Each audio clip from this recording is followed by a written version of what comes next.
Hello guys, welcome to viral news. Guys, Chahat ने दिग्विजय और रजत की तो दोस्ती करा दी है। मतलब दोस्ती तो इनकी पहले से ही थी, इनकी बातचीत दोबारा से होने लगी है, साथ में बैठने लगे हैं।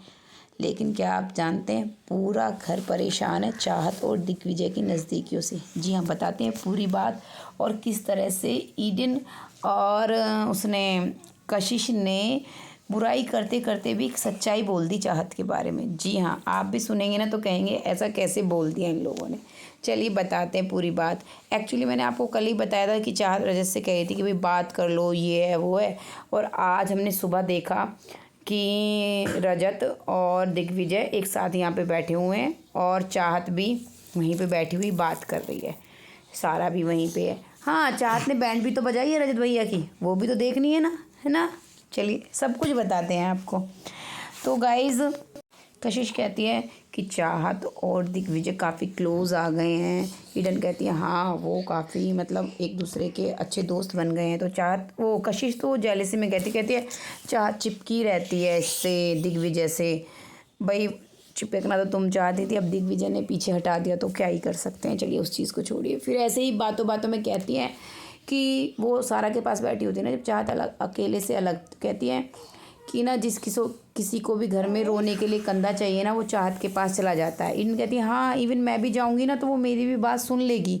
स्वीट तो है वो, इस नेचर की है कि अगर कोई परेशान है और अपनी बात कहना चाहता है तो वो उसके पास बैठ के सुन लेती है। तो देख लिया, वो ऐसे बीच में झूल नहीं रही है जैसे वो कह रहा था विवियन।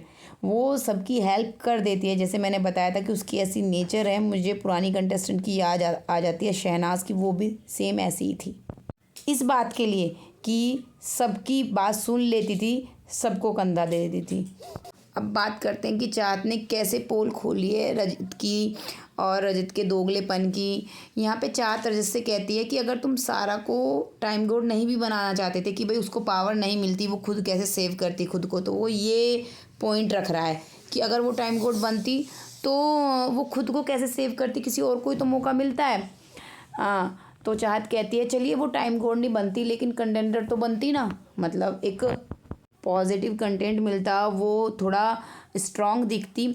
और फिर कहती है कि अगर तुम बन जाते, तुम खुद को करवा लेते, तुम बन जाते तो तुम उसे सेव कर सकते थे। ये कैसी बात है तुम्हारी, ये तो चीज़ें समझ ही नहीं आई। तो वही यहीं सामने के सामने जब रजत की पोल खोल रही होती है, रजत के पास एक जवाब नहीं होता है। जी हाँ, वो इसकी बातों का काउंटर कर ही नहीं पाता। उस बात का तो कर रहा था कि भाई इन्होंने सारा को क्यों नहीं बनाया कि उसको पावर नहीं मिलती, पावर मिलती तो वो खुद को थोड़ी ना सेव कर पाती, किसी और को करना पड़ता।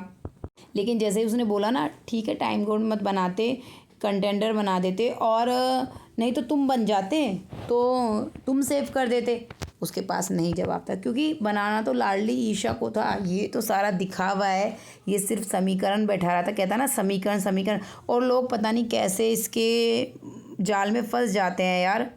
साफ साफ दिख रहा था कि इनको ईशा को बनाना है। और देखा ना, कल इसने ईडन को प्रॉमिस किया था, उससे हेल्प ली और आज ईडन को धोखा दे देगा, वो दिख गया।